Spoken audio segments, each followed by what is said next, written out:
I think we've had an outstanding offseason program. I'm really appreciative of our attendance.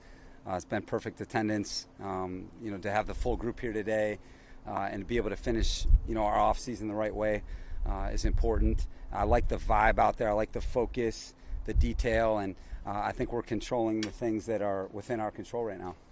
Speaking about the, go ahead. I was just saying, why was it important to get Joey Bose out here for an extended period this offseason? Yeah, I think it's important that he's joining up with some new guys. Both, with Khalil Mack, Kyle, and then the guys inside, Austin, Sebastian, Tito, and then Foxy. He's got a bunch of new players that he's, rushing with and playing the run with. So we really wanted to make sure that chemistry started to express itself in the springtime. And I think that's one of the advantages of the springtime is you can start to develop that chemistry. It happens on the field. It happens off the field. And we wanted to make sure that would take place if it could. And it just says a lot about Joey that he's here, and that it means a lot to him. And I think, we're a much better team having him here. That's for sure. Speaking on the attendance, when we've asked guys, why was it important to be here? A lot of them said, there's something special happening here, being built here. We have a chance to go all the way. What does it say about sort of what you're putting together here and building here that guys feel that way, especially some of the new guys that you signed? Yeah, Daniel, it's a responsibility I take really seriously that your players are excited to come into the building every day because they have the hardest job in the organization. They have the most at stake. And so I want our players to always have that energy to come into work and be excited to compete. And I think it requires a team effort, starting at the top with your leadership, with our ownership, our personnel department, our coaching staff, and then our sports performance staff, PR, media. Like, it takes everybody and our fans because players, understand the fan base is so important too. So I think it's everybody coming together. And then when I think you bring in the right types of guys, okay, they like playing ball. And I think that's what we've done is we've brought in a bunch of guys that really like playing ball and like doing all the hard parts of football. And it's been exciting to join up with this group for sure.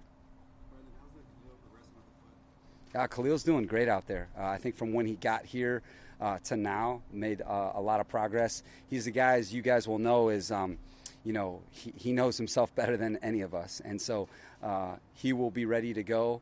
And, there's a long journey between now and our first game, but I really like the progress he made. He's being able to get his helmet out there, be able to get his cleats on, be able to go through individual on the side and start to build that wind and start to do some fundamentals. And our training staff has taken very good care of him, led by Damon Mitchell, Marco Zacconi, our performance staff with Anthony Lamondo, Jonathan Brooks, that group of people. And I think that's part of it is him getting to know all the people around here that are going to help him. But I like where he's at. And the one thing about Khalil Mack is that he will be ready to go. We didn't see Derwin out there for 7-on-7. Is there anything going on with him, or is it just load management? No, Derwin didn't participate in any of the 7-on-7 this spring because of him coming off the labrum surgery. We wanted to make sure that he stayed out of all the competitive 7-on-7. He did all the individual work. Now, he wishes he did all the 7-on-7, but he was in all of our 11-on-11 team stuff. But again, it was just more precautionary than nature. And if you know anything about Derwin, it killed him that he wasn't out there for sure. When was the surgery? He had it after the season. How were some of the young guys in the secondary that you guys drafted meshing with the veterans that you guys have? Well, it's created a lot of competition, Nick. I think that's something that we were after. Depth of competition for sure. Because you can bring in like numbers, but it's the quality of your depth. And I think they've given us a lot of flexibility in the way we want to play. And I think, there's certainly our type of guys from, a size, speed, critical factor standpoint, their position specific stuff. And I think they're being kind of raised in the right environment, and I think they're making some plays out there. And, I think Ronaldo Hill, Derek Ansley, Tommy Donatel, that group of guys kind of coaching them. That's a premium DV environment. I've told you guys that. I believe in those guys more than anybody in the world. And, again, we're going to know a lot more about them in training camp when we get pads on and they have to go fight that fight. They have to go tackle pro runners. But I think they showed that they belong there this spring. So I'm confused. Derwin had labrum surgery after the season.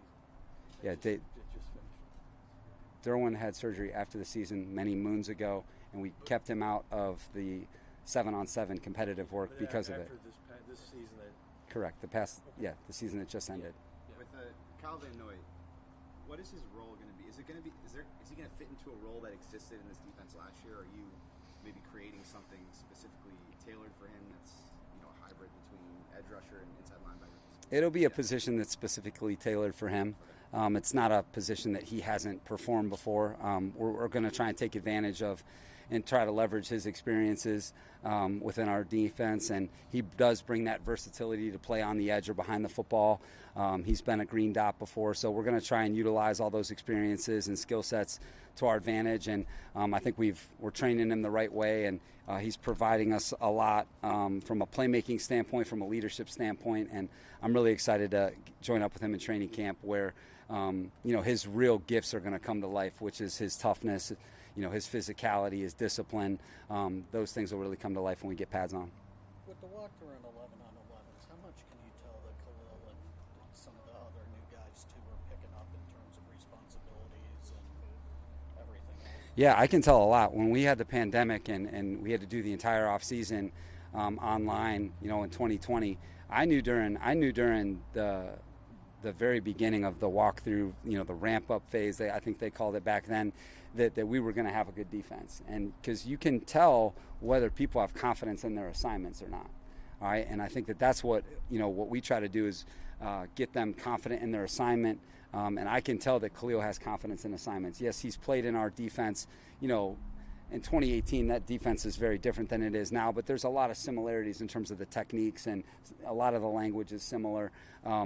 But Khalil Mack, it's just, you can tell by when he gets into his stance, it doesn't need to go full speed for you to be able to tell if a player knows it or not. And I can tell when Khalil's confident when he gets into that familiar stance that I know all too well. And that's what this spring has been about, is to get him into a comfort zone so that in training camp he can really go and improve like I know that he will.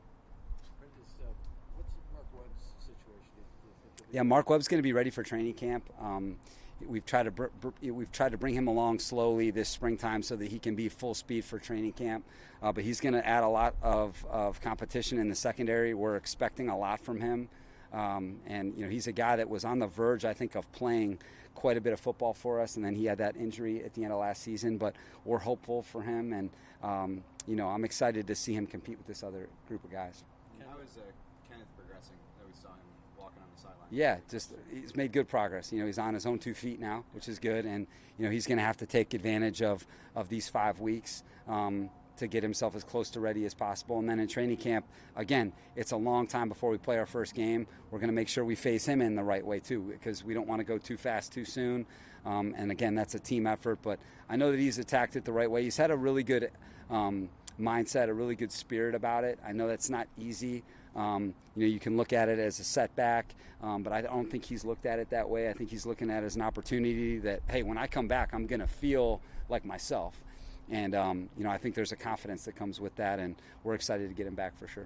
And he's still on track to be ready for training camp? At some point, yeah. And just with Bryce Callahan, I know you like that he has, inside-outside flexibility, but, we saw him inside a good bit today. What do you like about him in there? What makes him a really good slot defender and has made him a good slot defender in this league? I think, number one, he's calm. There's a lot happening inside.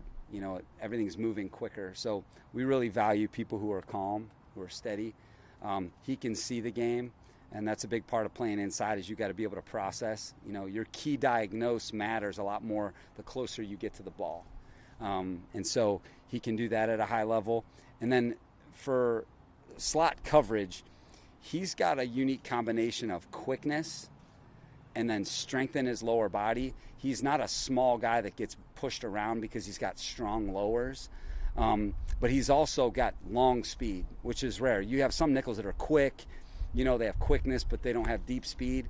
Bryce has quickness and deep speed, and he has good ball skills. So you put all that together, and he's got real toughness. He's a good tackler, underrated blitzer, and I think if you look at his production since he's come into the league, it's reflective of those qualities.